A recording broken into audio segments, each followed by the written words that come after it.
Bueno, a esta altura nosotros hemos visto que las integrales dobles requieren de una destreza en geometría bastante importante, dado que se puede integrar una función de varias variables, ¿sí? Una función con un dominio en R cuadrado, incluido en R cuadrado, ¿sí? A partir del análisis de la forma de ese dominio, ¿sí? Y generalmente, y en los ejercicios que hemos hecho, ¿sí? Hemos utilizado para describir los dominios los que normalmente llamamos coordenadas cartesianas, ¿sí? Que son las que más frecuentemente se utilizan. Bueno, la idea es que podamos de alguna manera determinar qué ocurre si nosotros en lugar de describir un objeto mediante coordenadas cartesianas, las describimos mediante otras coordenadas. Nosotros sabemos que, digamos, voy a tratar de dar una pequeña introducción, ¿sí? A otro tipo de coordenadas llamadas coordenadas polares, ¿sí? No vamos a no vamos a profundizar demasiado en el tema porque en realidad el objetivo que queremos es tratar de utilizar esto como herramienta para el cálculo de integrales dobles, ¿sí? No es que vamos a hacer una clase centrada en las coordenadas polares, ¿sí? Pero sí vamos a hablar un poquito de qué se tratan como para que no quede totalmente descolgado de lo que veníamos haciendo. Pero en general, cuando nosotros describimos un recinto o una figura en R2, ¿sí? Utilizamos las coordenadas cartesianas, que lo que hacemos es, mediante ciertas ecuaciones, ¿sí? Mediante ciertas ecuaciones, caracterizar a los puntos X e Y que cumplen la condición de esa ecuación, ¿sí? Generalmente un punto en coordenadas polares, ¿sí? Es decir, el punto P, se describe a partir de que nosotros tenemos obviamente los dos ejes que son el X y el Y el origen, ¿está bien? Pero el punto P, el objeto geométrico punto P, es independiente de la descripción que yo le diga. ¿Está bien? Ahora, yo necesito decir, por ejemplo, cuál es el valor de X y cuál es el valor de Y para que ustedes identifiquen, ¿sí? Al punto P. ¿Está bien? Entonces, en este caso, yo doy un valor para la X, ¿no es cierto? X0, y un valor para la Y, e inmediatamente uno define de manera unívoca quién es el punto P. Ahora, si yo cambio el origen, o cambio los ejes, ese X0 y ese Y0, ¿sí? Van a cambiar, ¿sí? Para el mismo punto P. Es decir, que las coordenadas obviamente van a depender, las coordenadas del punto P obviamente van a depender de mi sistema de referencia, ¿sí? Pero bueno, esto es una cuestión que se puede hablar de otra manera. Lo que estamos diciendo es cómo describir a la geometría analítica, ¿sí? O cómo se describe a la geometría analítica, que se necesita siempre una referencia. Bueno, en este caso las referencias son los ejes, ¿sí? Y el origen, es decir, dónde se cruzan esos ejes. Y cuando hablamos de coordenadas cartesianas, al punto P lo describimos a partir de dos valores que son x0 e y0 que no miden más. Por ejemplo, x0 lo que mide es la distancia de ese punto P al eje Y. E y0 mide la distancia de ese punto P al eje X, poniéndole signos dependiendo de si esa distancia está hacia la izquierda o hacia la derecha. ¿Está bien? Pero no mide más que la distancia, ¿sí? Estas son distancias a los ejes.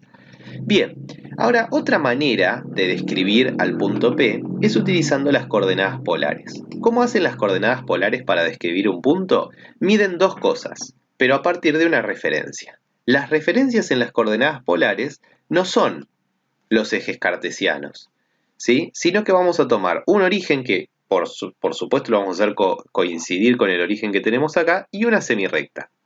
Esas son las referencias de las coordenadas polares, nada más que un origen y una semirrecta. ¿Y qué es lo que se van a medir en las coordenadas polares? Se va a medir la distancia del punto P al origen. En vez de alguno de los ejes se va a medir la distancia del punto P al origen, que vamos a llamar R, ¿sí?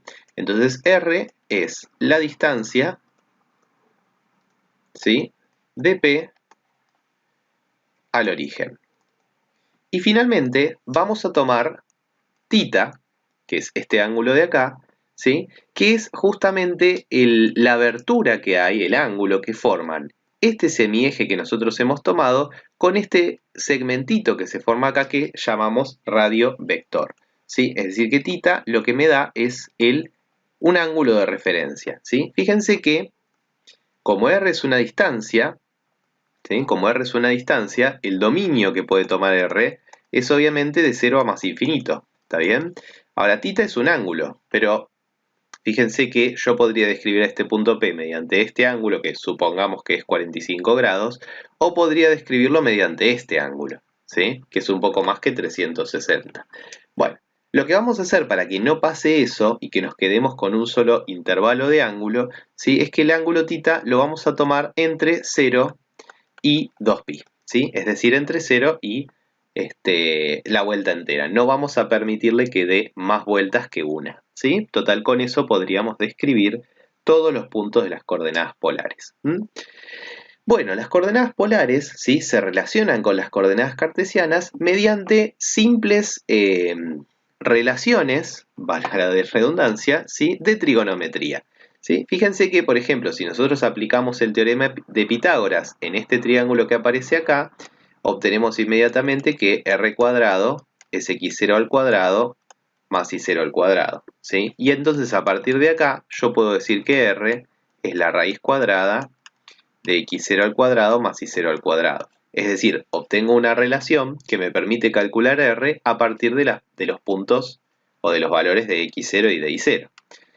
Si además planteamos tangente de θ igual opuesto sobre adyacente, es decir, y0 sobre x0, a partir de acá tenemos una relación que nos permite calcular el ángulo θ, ¿sí? Obviamente x0 tiene que ser distinto de 0, porque si es igual a 0 tendríamos el caso, ¿sí? Si es igual a 0 tendríamos el caso de que θ es 90 grados, que es el que justamente, o 270, ¿no? O sea, pi sobre 2 o 3 medios de pi, que es justamente el que corresponde, ¿sí? A que el radio vector esté sobre el eje y, ¿sí?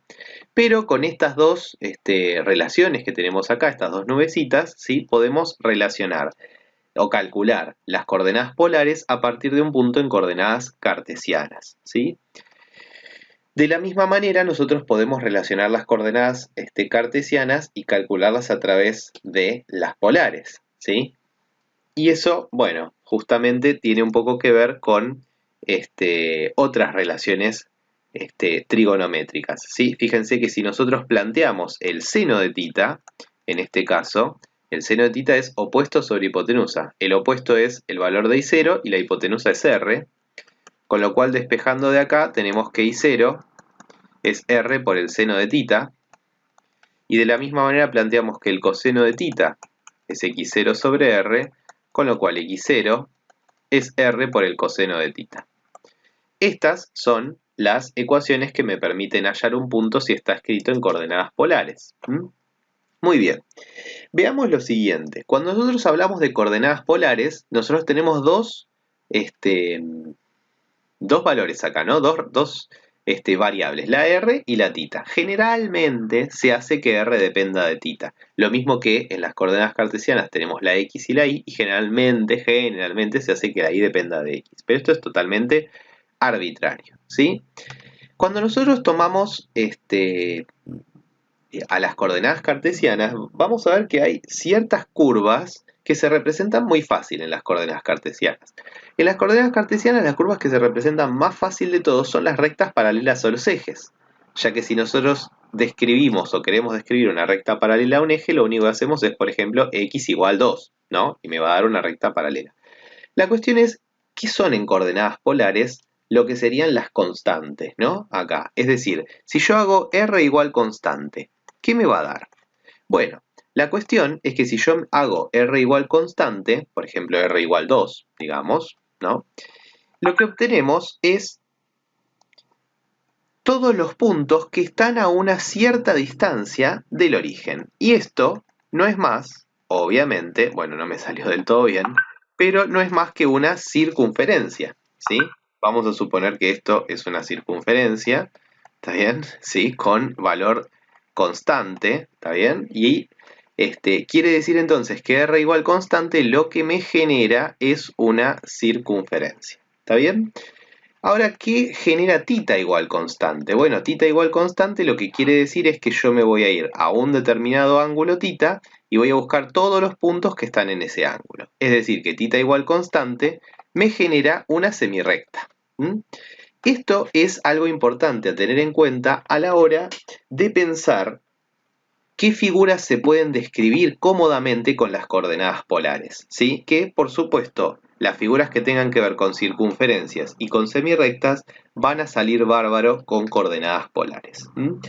Sin embargo, vamos a ver que cuando nosotros describimos una región en coordenadas polares, hay ciertos cambios a la hora de integrar que tenemos que tener presentes. Estos cambios se sintetizan en un teorema, que es el teorema de cambio de variables, ¿sí? Que vamos a enunciar en unas clases más, pero primero vamos a mirar la particularidad de las coordenadas cartesianas cuando las pasamos a coordenadas polares. Vamos a mirar esa relación, ese cambio que tenemos que hacer en el próximo pizarrón. Para tratar de establecer una relación, ¿no?, entre las coordenadas polares y las coordenadas cartesianas en integrales, lo que vamos a tratar de ver, ¿sí?, es pensar de alguna manera qué es lo que nosotros hacemos cuando calculamos integrales. Si ustedes recuerdan la definición de integrales dobles, lo que hacíamos era agarrar, por ejemplo, una parte, digamos, del dominio de integración, ¿no?, y este dominio de integración dividirlo en pedacitos, ¿no es cierto?, en pedacitos así, y uno iba tomando, por ejemplo, un pequeño pedacito, una pequeña región, ¿no es cierto?, que tenía, digamos, un pequeño cambio en X, ¿no es cierto?, y un pequeño cambio en Y, era lo que uno hacía, y bueno, y después de ahí, a partir de ahí tomaba una,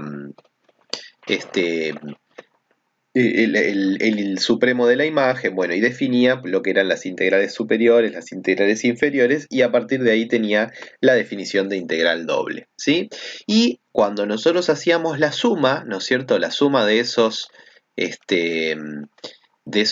pequeños, de esos pequeños volumencitos que los conseguíamos haciendo lo que llamábamos el MIJ, porque si esto es un rectángulo R sub IJ, tomábamos, por ejemplo, el mínimo, ¿sí?, o el ínfimo sobre las imágenes de eso, ¿sí?, y después multiplicábamos, ¿sí?, por el área de este rectangulito, que no era más que delta X por delta Y, ¿sí?, o, bueno, X menos XY menos XY menos 1, o Y sub I menos Y sub I menos 1, que no es más que delta X y delta Y. ¿Está bien? Esto es lo que después aparece en la definición como diferencial X, diferencial Y, ¿sí?, o se relaciona de alguna manera con lo que aparece con diferencial X, diferencial Y, pensando que estos son cantidades diferenciales, o sea, cantidades muy chiquititas, cantidades que tienden a cero, ¿sí?, que tienden a cero. O, lo que es lo mismo, como hemos definido nosotros la integral, esto tiende a cero, es exactamente lo mismo que decir que la cantidad de puntos de la partición que yo voy tomando tiende a infinito. Bueno, la cuestión es que en las coordenadas polares la sección que uno hace del dominio no es la misma, ¿sí? Es decir, uno puede tener el dominio de integración, pero acá no tenemos rectas paralelas a los ejes. Lo que tenemos son diferentes R's, ¿no?, que van a ser por acá, por acá, por acá, y diferentes ángulos, ¿sí? Es decir que de repente, si tuviéramos que hacer una división del dominio, tendríamos que tomar los diferentes ángulos que aparecen y los diferentes R's que aparecen, o sea, los diferentes radios. Entonces, más que nada, digamos que el dominio de integración, que es el que queda acá adentro, queda de alguna manera dividido en unos rectángulos medio raros, ¿no? En estos rectángulos que son un poco más curvados, así, ¿no? Una cosa así. Estos son rectos, ¿sí? Pero estos son curvados porque vienen justamente de R igual constante. ¿Está bien? Bueno, vamos a tratar de establecer alguna relación, ¿no?, entre medir el área así y medir el área así, ¿sí? Indudablemente, este pedacito de acá, que correspondería a este pedacito de acá, no es más que la diferencia entre dos radios, ¿sí? La diferencia entre dos radios. Acá tendríamos un radio grande y un radio chico. Obviamente que lo podemos considerar como delta R esto, ¿sí? Recordemos que delta R es una cantidad chica, o sea, tiende a cero. La cuestión está acá. Si nosotros consideramos esta medida de longitud como delta tita, delta tita, ¿por qué digo delta tita, no? Porque estaríamos cambiando desde un cierto tita hasta otro, de un tita 1 hasta un tita 2. ¿Sí? Si nosotros tomamos que esta medida de ahí es delta tita, caemos en un error. ¿Por qué caemos en un error? Porque tita no es una medida de longitud, ¿sí? Tita es un ángulo. Entonces, ¿qué pasa? fíjense que como longitud el ángulo no va, describiendo la misma longitud, valga la redundancia. Esa longitud es proporcional al radio que se tome, ¿sí? Es decir, acá, si bien el ángulo tiene la misma abertura, ¿está bien? Acá también tiene la misma abertura, o sea, corresponde al mismo arco, ¿sí? Pero necesitamos ver qué tan lejos estamos del ángulo, ¿sí? Justamente por eso es que los radianes se definen sobre la circunferencia trigonométrica, ¿no? Y un radian entonces es digamos, la medida del ángulo que corresponde a un arco igual al radio de la circunferencia trigonométrica, ¿sí? Ahora, si yo me voy mucho más lejos, obviamente que ese arco crece, ¿sí? Y crece justamente en proporción al radio. Mayor es el radio, mayor es el arco, ¿sí? Es decir que esto, como es proporcional al radio, en realidad mide R por la diferencia de tita, ¿sí? Porque si no, fíjense que no tendría sentido porque esta longitud y esta longitud serían iguales, o esta longitud y esta longitud serían iguales, porque la diferencia de tita entre tita 1 y tita 2 acá es la misma que acá, pero la longitud no, sino que depende justamente de la medida del radio que se tome. Y de acá es que uno puede de alguna manera emparentar lo que uno hace en las coordenadas cartesianas como delta x por delta y, ¿sí? Lo puede emparentar, no aparentar, emparentar con lo que uno haría en coordenadas polares, ¿sí? Esto es casi un rectángulo, entonces se podría decir que esto es base por altura, ¿sí? Pero fíjense que cuando yo multiplico esto por esto, me aparece una r de más r por delta tita. Esto de alguna manera justifica muy por arriba, pero justifica al fin lo que más adelante vamos a justificar correctamente con el teorema de cambio de variable, ¿sí? Pero me estaría diciendo en pocas palabras que si yo tengo una integral de una cierta función f de x y, ¿está bien? Que está expresada en un dominio D, ¿sí? Este dominio D expresado en coordenadas cartesianas, ¿sí? Y esa integral la cambio, la modifico, ¿sí? De tal forma que la función ahora me va a depender de r y de tita, en donde en este cambio, por supuesto, estoy utilizando coordenadas polares, o sea que x es r coseno de tita y que y es r seno de tita, ¿sí? Si hago ese cambio, obviamente el D se me va a transformar en un D' porque el recinto va a quedar descrito de otra manera. Obviamente los diferenciales también van a ser distintos, o sea, voy a estar integrando con respecto de r y de tita, pero me aparece un factor acá, ¿sí? Un factor r, que ahora lo vamos a justificar de esta manera, medio forma un poco geométrica, un poco coloquial, ¿sí? Y que más adelante vamos a justificarlo, ¿sí? A partir de lo que se llama el teorema de cambio de variable que vamos a ver más adelante, ¿sí? Pero de alguna manera tendríamos acá una regla de conversión que me permite pasar una integral doble en coordenadas cartesianas a una integral doble en coordenadas polares, agregándole justamente la r que aparece acá. ¿Está bien? Bueno, en la próxima parte vamos a ver cómo aplicar este resultado que acabamos de ver y en qué momentos usar las coordenadas polares, ¿sí? Como habíamos visto hace un ratito, las coordenadas polares son útiles para ciertas figuras, como por ejemplo circunferencias.